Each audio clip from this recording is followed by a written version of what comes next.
So let me introduce you on film, okay? I know, Holly.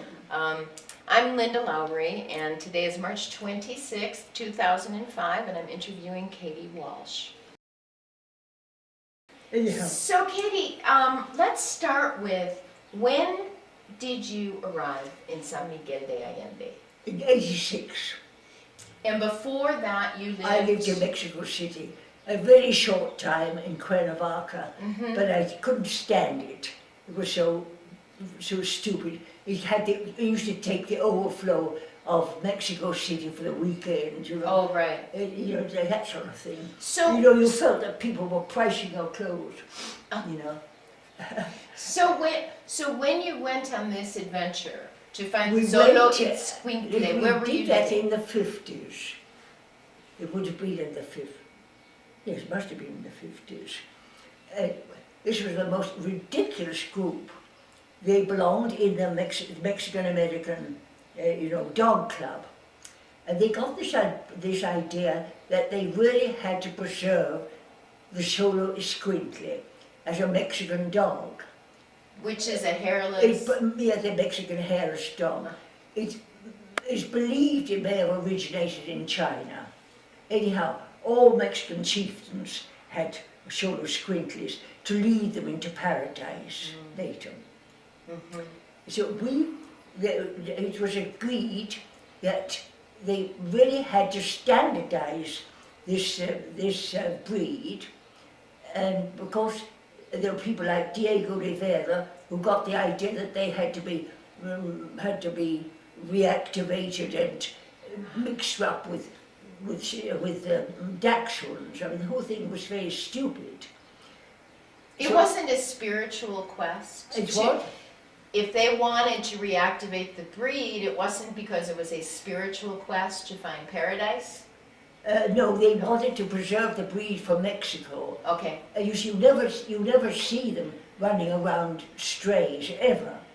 But people like Diego Rivera got the idea because he saw puppies which were eaten ritually, very fat little things on squatty legs, that was the standard way that he should look. Well, the dog club, the Mexican-American dog club, had said, no, this is not so. The dog has longer legs. And they just were fattened up for, for ritual purposes. Nobody ate them with their morning breakfast. I hope not. So you went down to Oaxaca. You won't believe it, we were the maddest group you ever saw. There was this Canadian girl, Lassie Premio Real, and she was big in the dog thing. And then there was Norman Pelham-Wright, who was also big in it, very tall, and he always wore Mexican clothing because, you see, he mixed with the people. And I think he thought that he just could. He was much too tall, and he had a pink moustache, so it was unlikely, but never mind.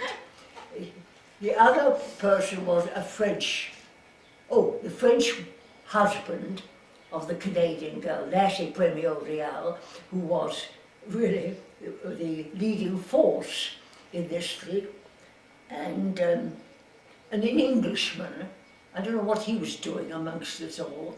So it was decided. But weren't you English? Aren't you English? No, I was English, and so was Lassie was Canadian, and these two Englishmen who really had nothing to do with dogs at all, but they drove the car.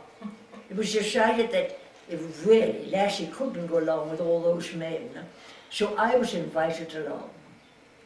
And it was really an experience. We were the maddest, ridiculous bunch, but there we were. We went down into darkest Oaxaca, and we'd find these in order to get a few puppies together to start breeding them to establish a breed for the international dogs people. We took off, it was really ridiculous. We all of us were such an ill mixed group. Did you speak Spanish?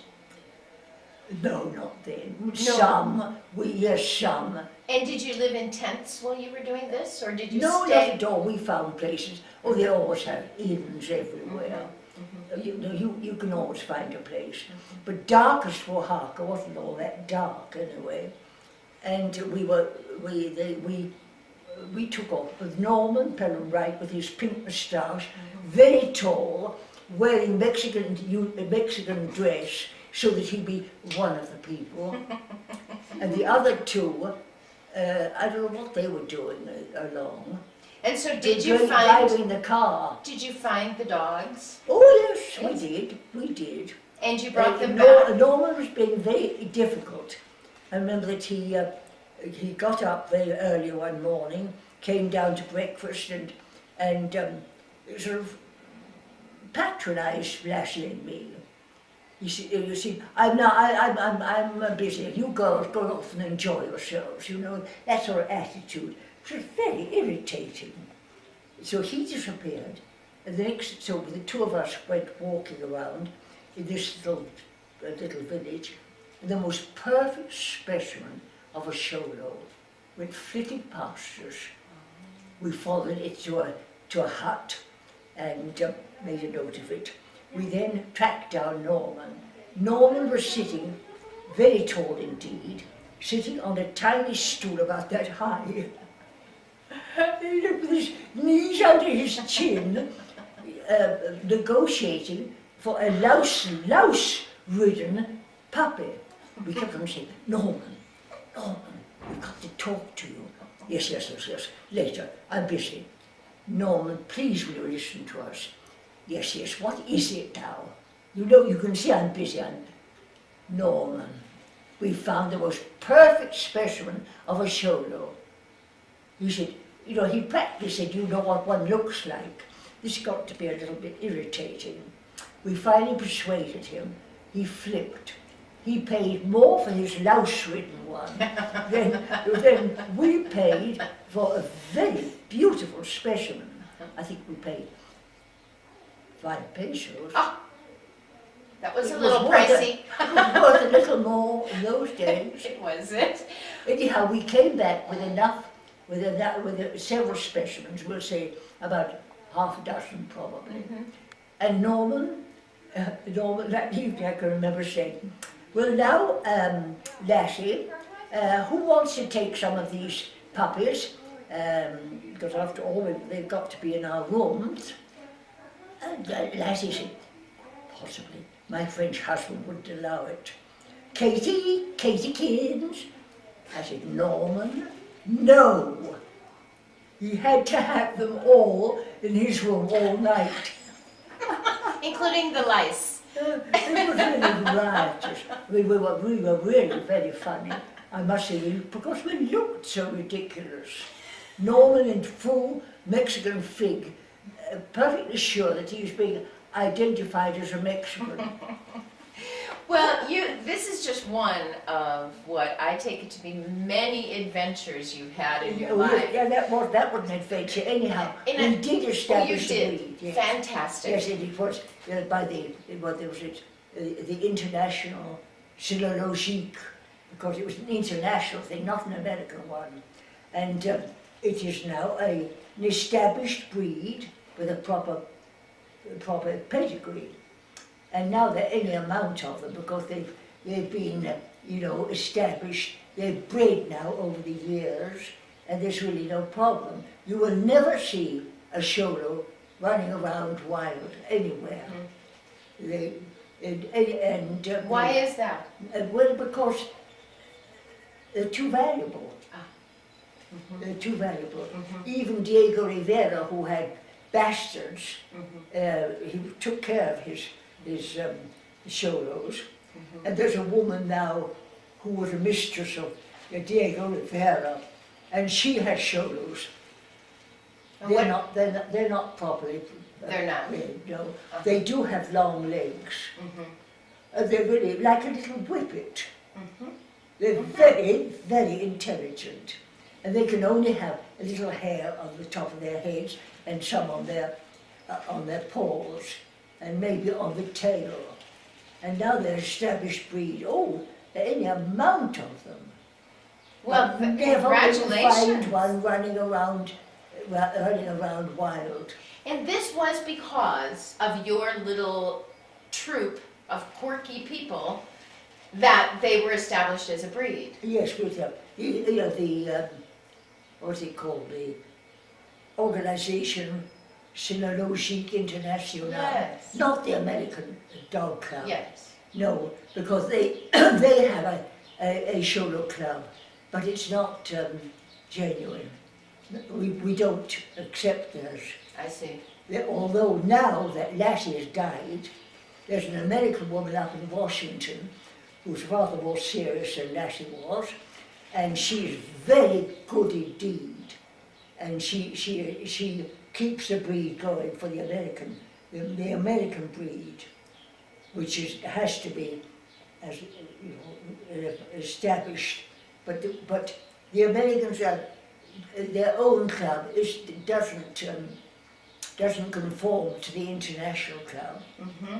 And Lassie had to turn them down. She was a judge, and she had to turn them down because she couldn't take them. There are quite a few around now. Wonderful story. That's a wonderful one. Can I direct you back in your Get life what? a little bit? May I ask you about earlier in your life before you came to Mexico? I did a number You of were things. born in England. I was a Brit. You are always a Brit, right? And I come Born a Brit, born a always a Brit. Brit. And, you know, the And Brit- what brought you to the Nuremberg trials? What was that journey? A mutual friend with whom I was in school with. We went to a convent school where we all behaved very badly, I'm sure. Anyhow, Good for she, you. after the war, I couldn't stand to see Europe and my own country so desolated, and it was just, it was too depressing. And I How old emigrated were to the you then? United States. How old were you then? When it was depressing for you? Fairly early 20s. Oh.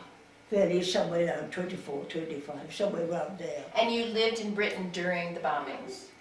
Oh, yes. Indeed, yes. But before that, I had fortunately learned German. Because my father saw that I was very frustrated banging a typewriter, in an office, getting absolutely nowhere. And so he said, "My dear, I think what you should do is learn German. Because there's going to be a war and you will have a better job." So I said, "Well, how to do it?" He said, "Well, I have a girlfriend." He didn't call her a girlfriend, people didn't use that expression. In Berlin. I'm going to write to her and ask her advice. My father had married again, and he had I'm very fond of my stepmother, and she used to get, I must have got very frustrated, always hearing about Addie. Addie in Germany, when my father, as presumably, lived in Germany for a while. So he recommended Addie, and they had a pen palship. And my stepmother bore with this, I must say, with admirable tact. She was always hearing about how intellectual Addie was.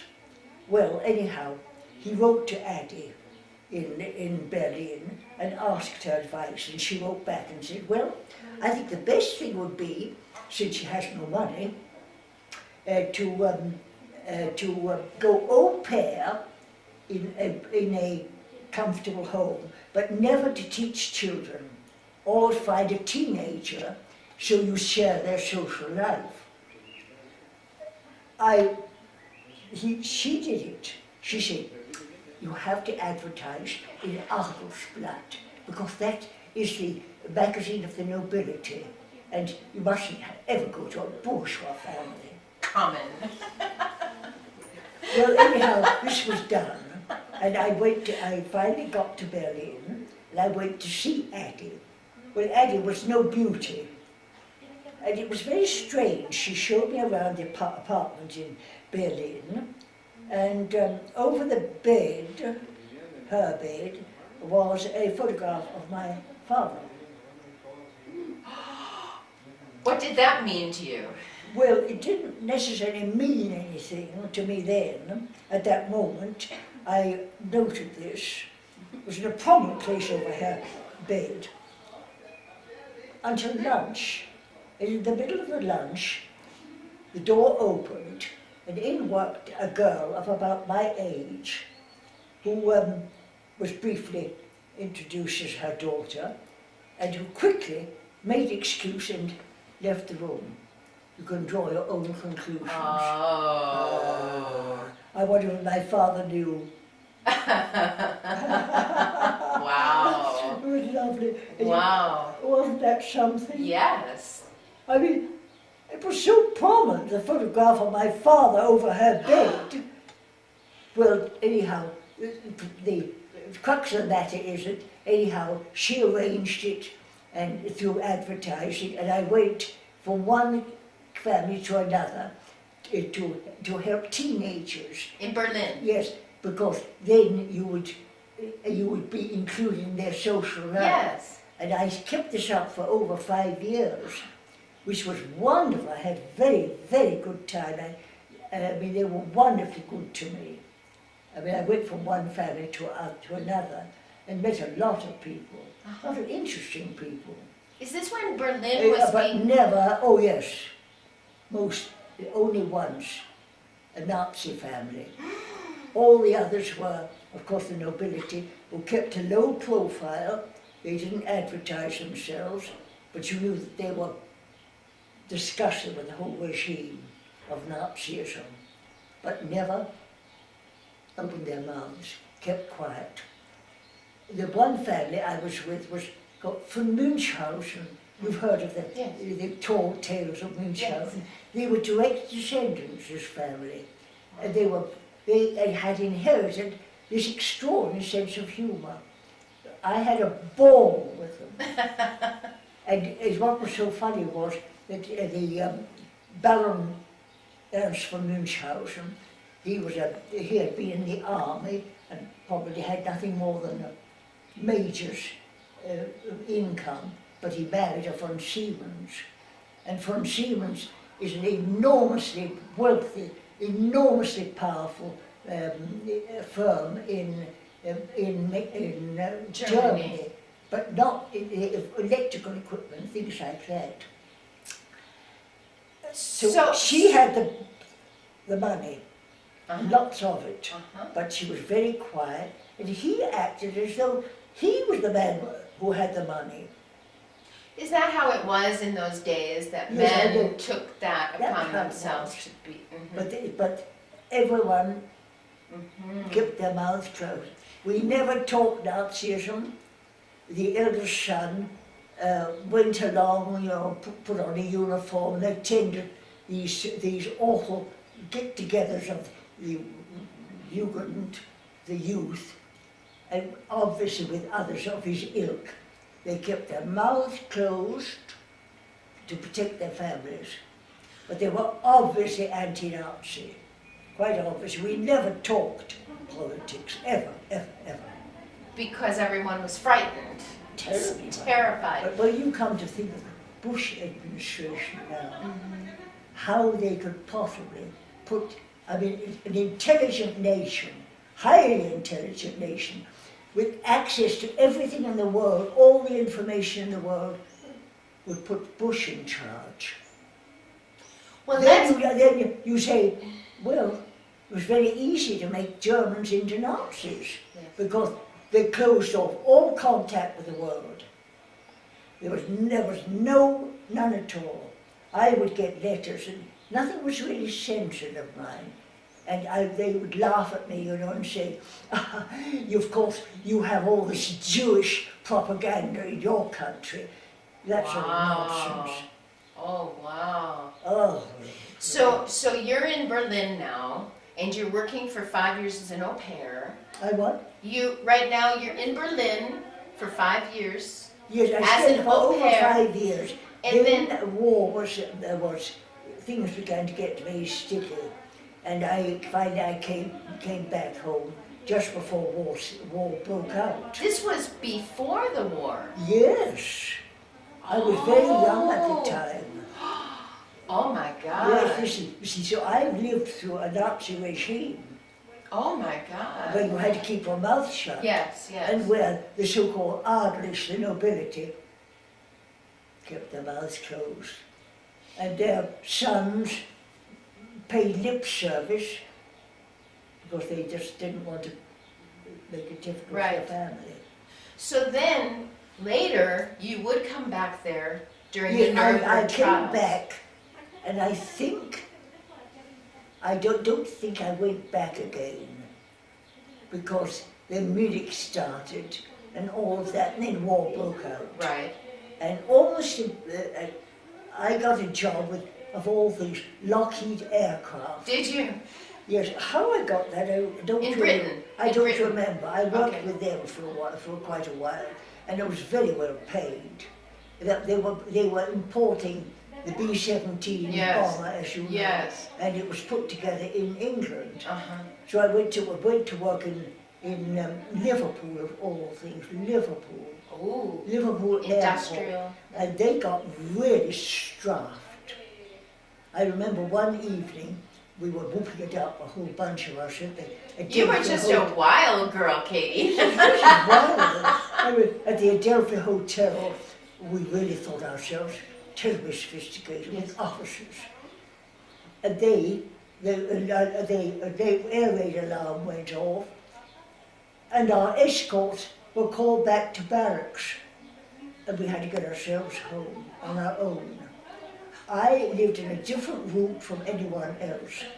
I passed, without knowing, 5 miles of bombed dogs, but got home. Then the next morning I got up as usual, and I lived on the edge of the park. And I went tripping off. There was a way you could go through the garden from my flat on the ground floor, and through a gate into the Liverpool Park, and then from there I took a bus out to the airport. And while I was out at Speke Airport with Lockheed Aircraft, someone said, "You must have had a terribly bad time last night. You can't get back, you know, to your house." I said, "Oh, yes, of course I can. I spent the night there, was nothing." "Well, it was quite bad." "Oh, nothing at all."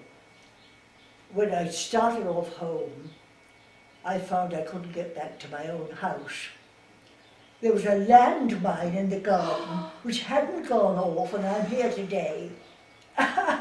Wow. So I went to stay with a friend very close by. She took me in, and she was a Scot. It was a terrible air raid that night, dreadful. It was a dreadful bombing, and our house was hit, obviously. She in her panic picked up a cushion, and for some reason or other I was lolling back as usual on the sofa, and she took it and she pushed it down on my face. She was trying to save me from something. And here I was kicking in the last stages, finally got free and said, "What did you do that for?" And she said, "Oh, I was so panicked. I was so panicked. Oh dear, I've got to go. She rushed out of the room. She came back almost immediately and said, "The John's garden," she said, "is hanging out over the street, not over the back garden." And so we had to, of course we had to go, of course, naturally. I think a friend took us in. The next morning, there was a woman peered out, came knocking on the door, and she said, "Could you give me a cup of tea? I've just been bombed out." Lord. Oh, Tea, Lord. tea, The comfort of the comfort for food. every Briton. When Yes. if you're celebrating, it's sit down and have a cup of tea. Yes. And otherwise, if there's terrible tragedy, "Oh, you poor dear, sit down." not even have a drink, have a good cup of tea, darling. It's still doing that. Tea is paramount. Anyhow, she got bombed. Yes. I couldn't get back into my house. When I finally did, they had taken out a landmine which didn't go off. Oh, thank God.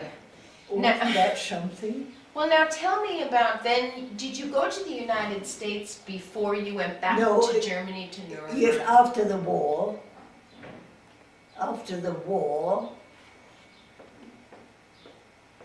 friend of mine in New York sponsored me, and I thought I must get out.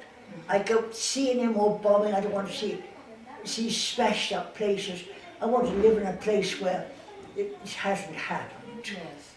And finally, I got to the States, and the thing that interested me most was walking up and down the aisles of supermarkets, goggling at the food on the shelves.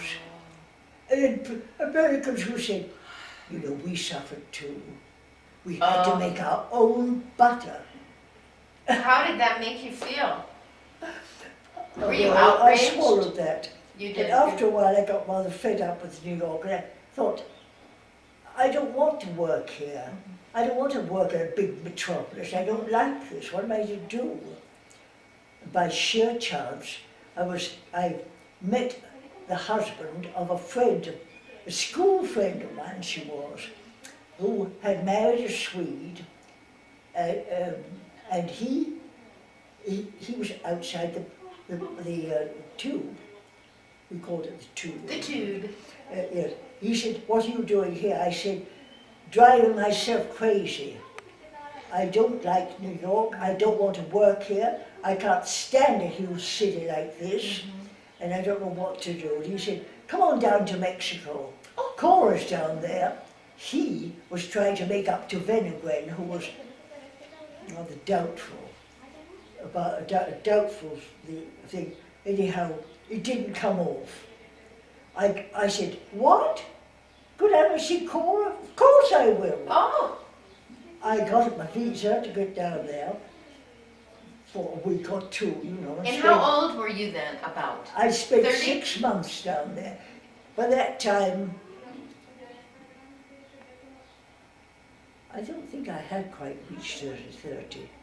I was around that age anyway. Yes. That's quite true. Then, Did you fall in love with Mexico? Anyhow, he said, come on down and see Cora. Yes. Come on and spend Christmas with us. Oh. I said, I will. This is the way to break off, because I don't know how to tell these people in New York. I can't stand New York. I don't want to live here. I don't want to work here. This is not the place for me. If I go down to Mexico, I'll break it up. I went down for a week for Christmas, and then I realized I wanted to go to work and live and work in Mexico. Wow. This was a place for me. And I remembered that when I was, I've left out part. I must have done. You haven't talked about Nuremberg, that must have come first. Yes, because I've left out Nuremberg, haven't I? Or Yes, did I miss yes. Nuremberg? No, we missed Nuremberg, so why don't we Miss do, Nuremberg, yes. let's, excuse me, I'm sorry, let's do Nuremberg, Yeah, and then we'll go to yes. Mexico. What happened was I had to get a job, Yes, and yes, my boss at Lockheed, that's right, yes. at Lockheed, wrote to me and said, I understand you're not at all happy where you are. I had that time married an Australian, and I was in love with his uniform. I think that he looked so good in midnight blue. But Oh, they all have do. a brain in his head. Well, I made a mistake there. And he went, you won't believe it. He was a navigator. He looked wonderful in that midnight blue uniform. That he did. But he was racist. And that's one thing I can't stand. So I could see this marriage crumbling. It wasn't going to work at all. He wasn't wearing a uniform anyway. Oh yes, he was. He conceived the idea he was a navigator to an ace, a British ace. The two of these idiots decided that they were so important that they were going to go on a raid by themselves. And without any orders, they took off in their bomber for Denmark to bomb German lorries. Unfortunately, they were Danish. This They was were World War shot II. down and landed up in Stalag number 3. Oh. So I found myself then as a non-working woman, which is this is vetoed completely. Every During woman the had war. to work During the unless war. she was married to a married husband was with her, in the forces. Yes. Well, Donald got taken prisoner along with the ace, and I was free Okay. and should have gone back to work. By sheer chance, I've told you about Lockheed, haven't I? Yes, so we're going on Yes, to he wrote Nuremberg. to me because he Nuremberg. found out that my husband was in Stalag number 3 and said, why don't you come and work? I can give you a job with Lockheed, yes, that's right. But what I about, could- okay, in Germany, No, Oh, no, we're not in Germany, no. to That Nuremberg. was occupied.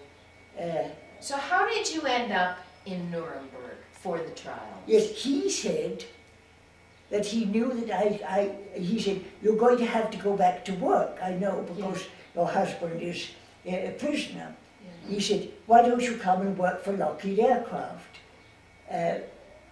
I think that's how it worked. In Germany? No, in Britain. Okay. We were putting bombers together, the B-17. Okay, right. No, I had worked with him, and he said, Right. look, I understand you know German. Why don't you... How did I get to Germany? Now, how did I do this? I can't remember exactly what the sequence here. That's okay. Yes, he remember- recommended me. He recommended me to a job, I know. Oh, when I found myself a widow, he had said, anytime I can do anything to help you, Yes. let me know. And I think then that when I found myself again, you see, with no husband, Yes. I had to go back to work because Right. all women had to work. Right. And he wrote to me and said, why don't you use your German? Yes. And he recommended me. Okay. Well, Well, that's okay. he What I'm recommended me to interested. Nuremberg. I know that I got to Nuremberg through him. Okay. Yes, because he said, look, you've learned German. Well, why don't you use your Yes. German? I can recommend you. Okay. And he did for the Nuremberg trials. Yes, and tell me about that. No, yes, the Nuremberg trials. The Nuremberg And I trials. worked with him. In, No, I was not working, you see, and therefore I was vulnerable because my husband was taken prisoner. right. And I was rather worried. I was walking around one evening in Jermyn Street of all things Oh. and ran into him. Oh. And he said, what are you doing here? I said, oh, I'm waiting to be transferred. Oh, that's it. I worked first of all with them. Then each nation had to, I worked in Paris on the Nuremberg trials. You worked in Paris. No, I didn't. He Okay. recommended me to psychological warfare. Ah. And I worked in Paris for a while. Uh-huh. In psychological warfare.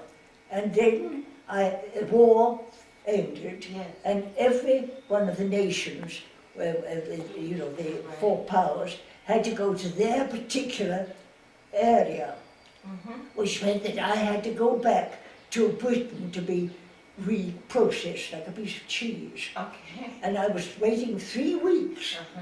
and still hadn't gone anywhere. And I was walking in Jermyn Street one evening and ran into him. Yes. And he said, what are you doing here? And I tore my hair out and said, I've been hanging around here. I can't go on like this, waiting to be sent up to Hamburg. Yes. And nothing's happened, and I can't go on like this. And he said, I've been made trial counsel at Nuremberg, the Nuremberg trials. I need my German-speaking personnel. Why don't you come to Nuremberg? I said, done. How do I do it? He said, report tomorrow at in Cumberland Place, where the American headquarters were, and they'll fix you up. I'm being trial counsel there. It all worked. So what did you do there? Well, I said, oh, well, but I haven't yet arrived. Okay. I was going to go and work for him. Okay. I arrived, yes, they processed me, and it was before the trials began. So I went to Frankfurt, and there I worked for a while until the trials started. Yes. And when the trials started, then I was sent to Nuremberg. So I fitted to the door, you know, of Nuremberg, the Grand Hotel, and announced myself that I was scheduled to work for Dr. Kemp, for Colonel Garfine. They said, oh, he's no longer here. I said, what? I said, well, what do I do? And he said, what's the name? And I gave it again. He said, oh, you're going to work for Dr. Kempner in, what do they call it? Anticipating what the defence is going to bring. Okay. Defence count in the defence department. So I went to work for Dr. Robert Kempner, who had been the head of the German police in Berlin. And then he was thrown into a concentration camp. When he came out, he emigrated to the States, and he spoke very good, he spoke perfectly good English. And then they of course seized on him and gave him the job of, what's it called? You had to anticipate what the defence would bring up in their case. So I went to see Dr. Robert Kempner. I was told I was scheduled to go there. He was very eccentric, but very nice indeed. And I was the only Aryan in the whole department. They were all high-powered Germans, of course, who had emigrated there and were bilingual. So I was very useful with my Aryan face. Yes.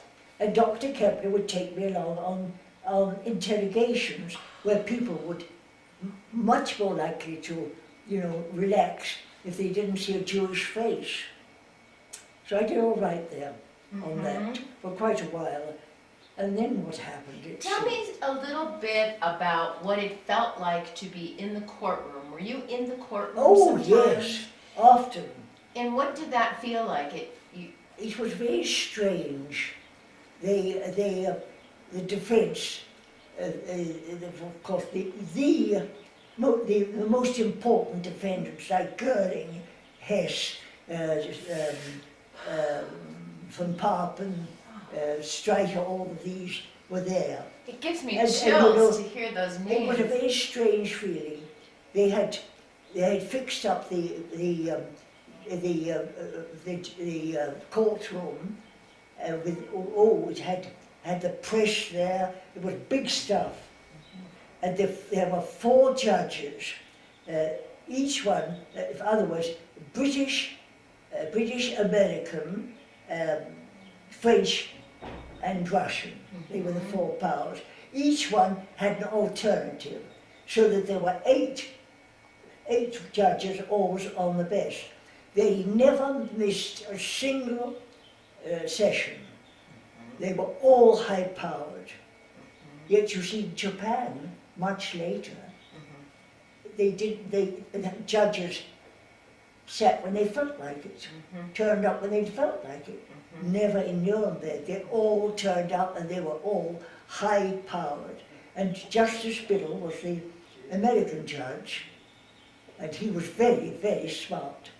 He had wanted, of course, to be the head judge, but they made Justice Lawrence the British judge, but they worked all four very well together. And where were you in the courtroom?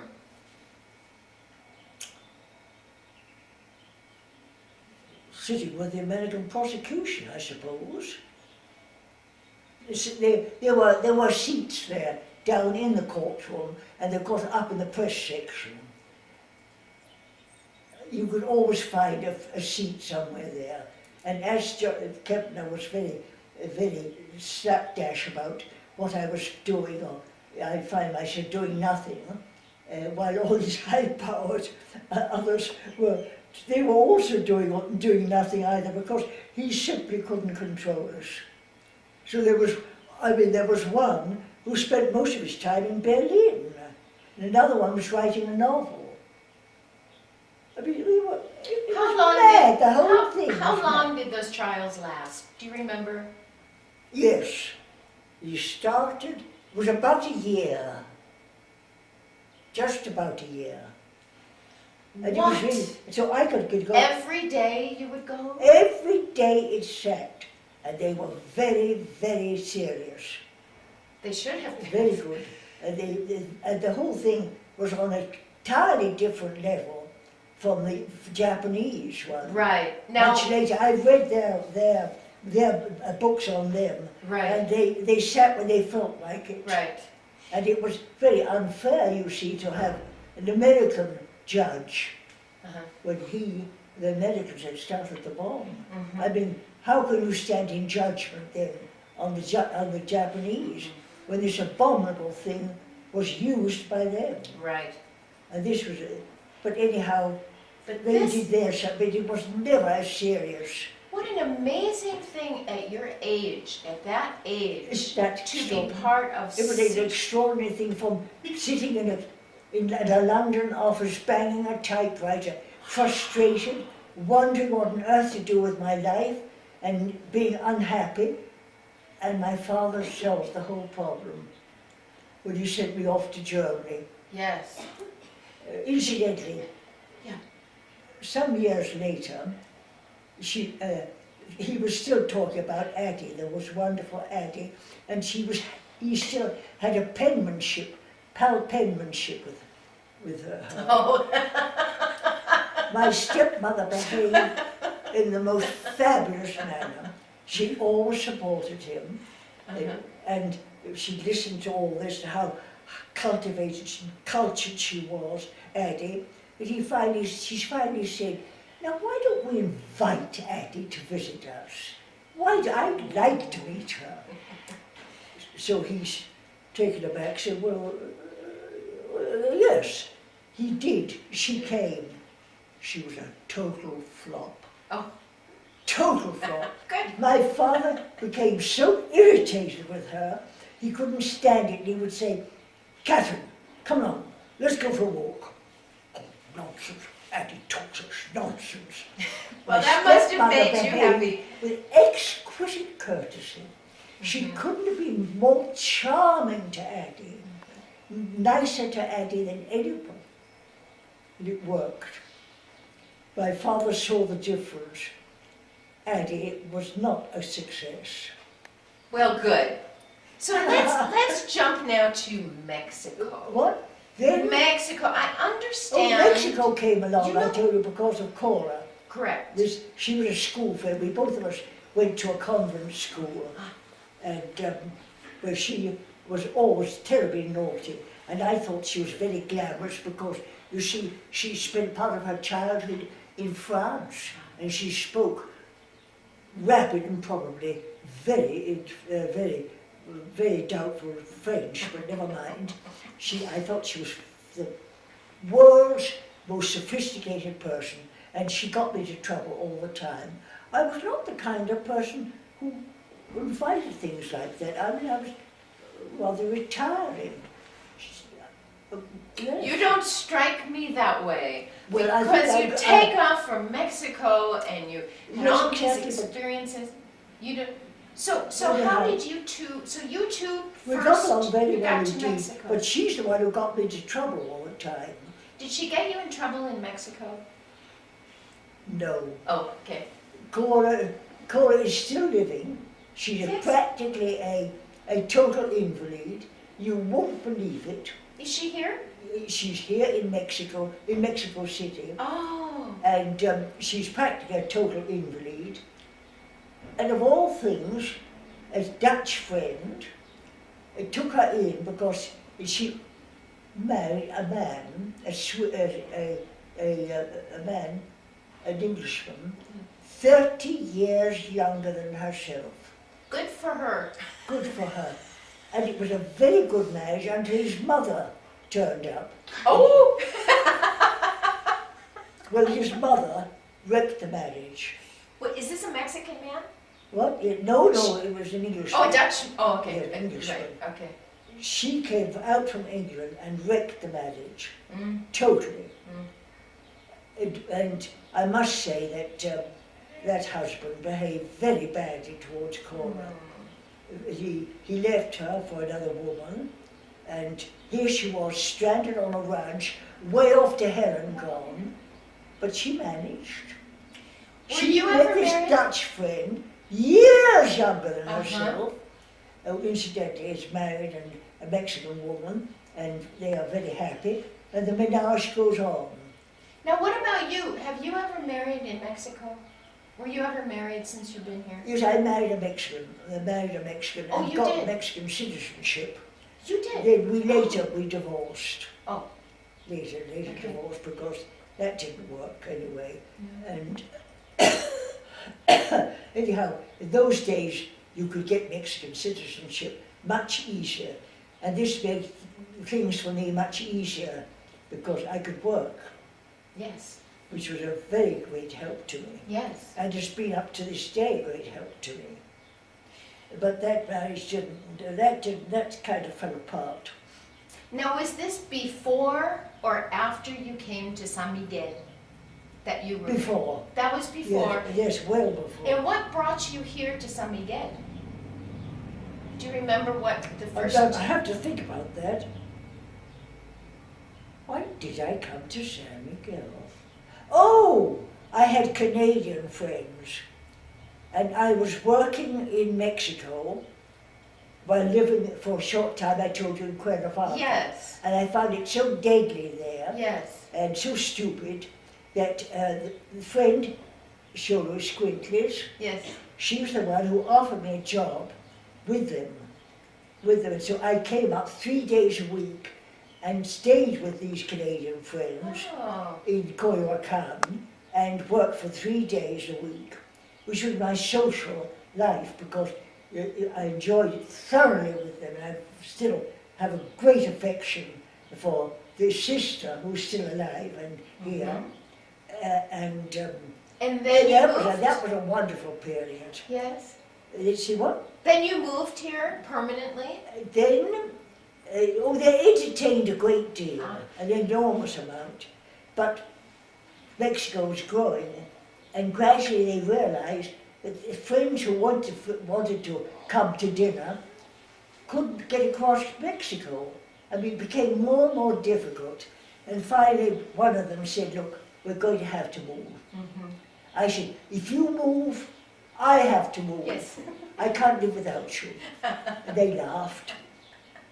The next thing I knew was that Lassie said to me, it was Lassie, you know, we've bought a house in San Miguel. I said, San Miguel de Allende? Oh no, that's where all the GIs are. I'm studying on the GI Bill of Rights. I was a little out of date, they left. And they said, no, it's really rather nice there. Why don't you come down and have a look around? I did. I was charmed.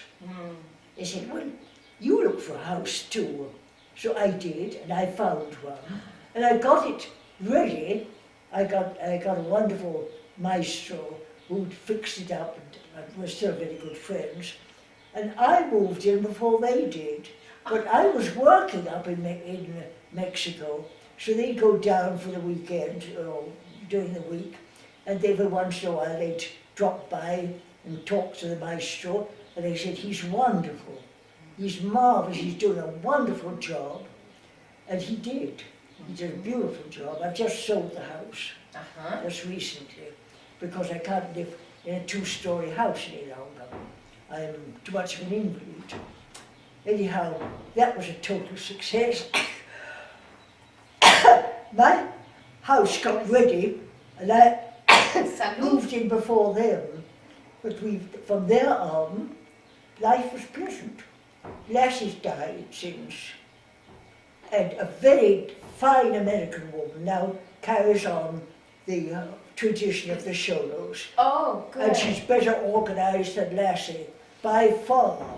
Well, She came down, I had always said to Lassie, get your things together.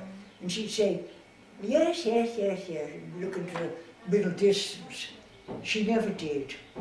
She died, this wonderful American woman. They'd been close friends. She's up in Washington, and they had their Sholos, had bred, so that there was a very close bond there. She came down to San Miguel, and I was called upon to help out by looking through Lassie's records. Piles of photographs, unidentified. From San Miguel? From Mexico? Yes. Yes. I had said to Lassie, won't you sit down with me sometime and let's get your things in order. And she said, yes. So did you organize all the Mexican photos? I tried to, but I couldn't. I see. Because she had begged her to let me help her. Yes. But Lassie was Lassie. Well, you sound as if you were always very organized Yes, and very anyhow, focused. And she's now up in Washington. She has Sholos Yes. who are bred with Lassie's Sholos, and she's totally organized.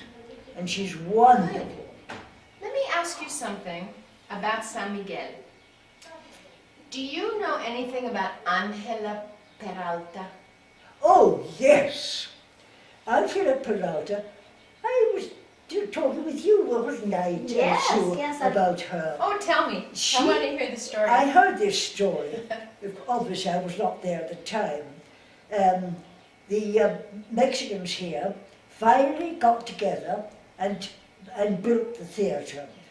There was probably something there before. They finally built the present theatre. And when they finished, they said, lacks a name. And they thought for a while. Then somebody said, you know that Angela Peralta, the Mexican Nightingale, is here in Mexico City. She's here now. Well, she was a great international star, opera star. And they said, do we dare ask her whether she would lend her name to our theatre? And someone said, write to her. So they did, and she graciously accepted. They were beside themselves with joy. She arrived in a carriage drawn by mules. No! The young blades of town had all turned out, all forth, unhitched the mules, and dragged the carriage into Mexico, into San Miguel themselves. And she was put up at the what is now the Banco de Mexico, because that was at that time the one and only posh hotel, and that, you know, it was one of the great de la Canal houses originally. And everybody turned out madly with joy. I think she sang Lucia de l'Amour or something like that. The theatre was overflowing. The crowds came to see her and stood outside the theatre just to catch a glimpse of her.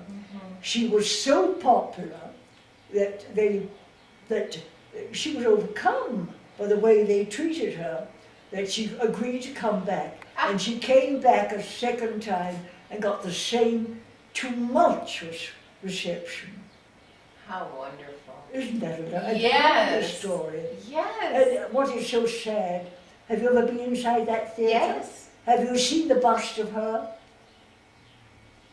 Gosh. I won't say that I don't know. sculptors in Mexico, in San Miguel, are great. This is named, it's a big thing like this. It's right as you that walk head- into the, No, right? it's just a head, like Uh-huh. this. Right. And it's laughingly referred to as Olmec head with braids. It's a hideous thing. Oh, Well, she was no beauty, but she had great charm. yes. And it was an insult to her. Oh, When you come to think of it, there's no there are no great statues here, are there? Can you think of one that's really good? I can't. The one in front of the It parroquia. is what? The one in front of the parroquia of the the- Mexican looking up to the priest. Yes, That's pretty yes, good. that's right. The sculptors here are pretty awful, and that was an insult to her. oh. Really insulting. Did she Go see inside it? the theatre and have a look at it. Did she ever see that? I hope not. No, Yes. she never came back again. Not for Wow. the third time. Oh, And this is now several years old. Hideous. Absolutely hideous. I will check it out. Yes, So you tell must check me. it out. Also, I will go in check it there, out. you'll see the playbills Yes. framed of the house Of when she was when here. she was here. Oh, yes. lovely. They have a lot of playbills. Oh, They're very fond of opera, you know. here. yes. But they aren't good on theatre. We'll talk about Mexico now and your experiences in Mexico. Well, Were you, in fact, I didn't ask you this, what kind of work did you do here? Are you a writer? Are you a reporter? Yes, I write. Okay. And mostly I wrote articles. About? I still do. I'm trying to get back into it again. Okay. And- Oh, are you? Yes. My little friend Sue is going to bring the files over so that I can get to work because Excellent. I'm dragging my heels, and I really want to get back to work. But you know, this is really taking it out of me. This stupid business has happened. I was messed up at the hospital. I should have been out and walking around long before. But these things happen, and Yes. you just take it for granted. that Well, you're not always going to have good luck. that's right, but it sounds as if you've had a lot of good luck in your Yes, life. they really messed me up at the hospital, Well, terribly. what kinds of things have you written about Mexico? I research on San Miguel You do? only now, because San Miguel was a chichimeca. It always was famous. During under the chichimecas, it was a very important part of their culture. They Tell me more. go way back in history. Can you tell me more about that? Well, all I can say is that they were nomadic people. Yes. And when the Franciscans arrived, it was the Franciscans who persuaded them to settle on the land. Not all of them, by any chance, because this is a great area, arid area, which is fed only by underground springs. What was I going to say now? I was talking About writing articles about San But Miguel. yes, because the chichimeca, it was a chichimeca, very important always. It went back thousands of years. The reason why this is ridiculous. If you go to the parroquia, you will see a big mural there about the miracle of finding a spring and how this Yes. Franciscan friar was important. He took along his little shoulder squinkly, Okay. who obviously was the one who sniffed it out. And the whole thing is nonsense. Oh, really? Never did happen. Really? Of course it didn't. The chichimekas have lived here on this land for centuries. Do you think that they wouldn't know every spring long since. You never would have found one accidentally, like 5-1 to San Miguel. And to the amazement of all the Chichimekas, nonsense. What really happened was if you are on the Mexico City Highway, you know you come to a monument before you get to Querétaro. Okay. This monument is to Olin, a great Chichimeca warrior who was a convert to Christianity. At the original San Miguel, which is San Miguel Viejo, which is some distance away. Well, Olin, after all, he was important enough to have this huge monument. He was a Christian convert of the Franciscans when they were in San Francisco Viejo. But there were hostile tribes constantly attacking them, and it was agreed that they had to move. Obviously, it would be a person like Olin who would say, look, why don't you go to a place called Zinquanapan? And he described exactly where it was, which is the northern part of San Miguel. Oh.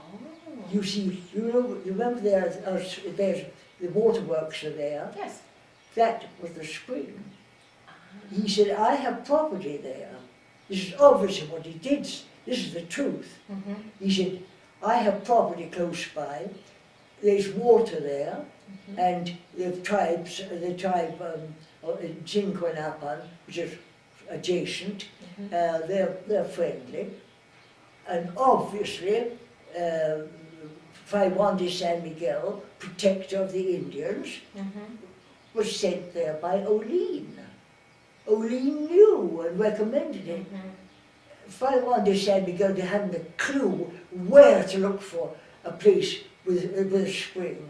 If Olin has a huge monument to him, he's obviously important. Right. He said, look, I have property there, go there and see what you like. And that was the reason why San Miguel started. It was really, that's Zinquanapan up there in the north. Very interesting. It's very interesting. And what history said, it was on the silver route. You know, there was a silver route that came down from the mines to Mexico City. And the original church, which was there, which was called San Jose de la Montaña, turned around the other way so that it was available for the silver route, for the mules coming down from the mountainside. Then the silver route stopped. I mean, it was no longer important because they had built a highway from San Miguel up to San Jose Montaña. So they decided that they had to do something about this. The church was the wrong way round. So it was pulled down and then rebuilt with the same material, facing what is now the highway going up past San Jose de la Montaña. Wow. And no one seems to realize this. They exactly turned it around because it was more important. And originally, yes, that's right. The highway now goes up from Mexico City, from San Miguel, and there is a highway now which goes all the way to San Jose Montaña. They'd tumbled the house, used the same materials, and turned it around so it's facing this way, since the silver route was no longer being used. Yes, wow. So you have studied a lot about San Miguel. Yes, it's very interesting. Oh, tell me another story. I had heard about this, that there was a tunnel that when before that, the mulattoes had been there, and the oratorio superseded the mulattoes. And all that's left of the mulattoes church is when you go in the side door, you see that entrance. That is the original entrance I to see. the mulattoes' church. Uh-huh. And the mulattoes knew that there was a tunnel, or else maybe, I don't know whether they made it, but there is a tunnel that goes from the oratorio all the way up to San Jose de Montaña. What? Yes. It still exists? It's, well, I think it's been closed up there. And the amount of tunnels here, you know. Because of mining? Yes, Mexico City was a maze of tunnels underneath it. Uh-huh. And there's a maze of tunnels here too. Nobody quite knows when they were built, but this one, the mulattoes knew about Uh-huh. very well. Wow. And it's somewhere there, I don't know exactly, obviously it's closed up. Uh-huh. But there are quite a few here in Mexico, in San Miguel. Was this because people could escape through the tunnels? But what? Could people escape through those tunnels? No, No. they're closed up. Were they used during the Cristero Wars? In the what? Cristero War? Oh, they were very active. Yes. I don't know much about them. They were a big nuisance, I know that, of course. The tunnels? No, the Cristianos didn't. Well, do I didn't tunnels. know if they used the tunnels to hide and escape through during the Might have Cristero done. War. I know that they've been closed up since. That's all I do Since know. then, It's okay. possible that they did, the Cristianos. Uh-huh. They did a lot of damage, of course. Right. Mexico, poor San Miguel's had a very troubled history. Really? Yes, it's extraordinary how they survive. I mean, apart from usual, well, trouble, More than in other parts of Mexico? no, other countries also have their Yes. their back, but San Miguel has suffered terribly from corruption. Corruption. Political corruption. Well, we Catholic Church corruption. what? Catholic Church corruption, are you talking about? Or political We corruption? mustn't say that. Excuse me.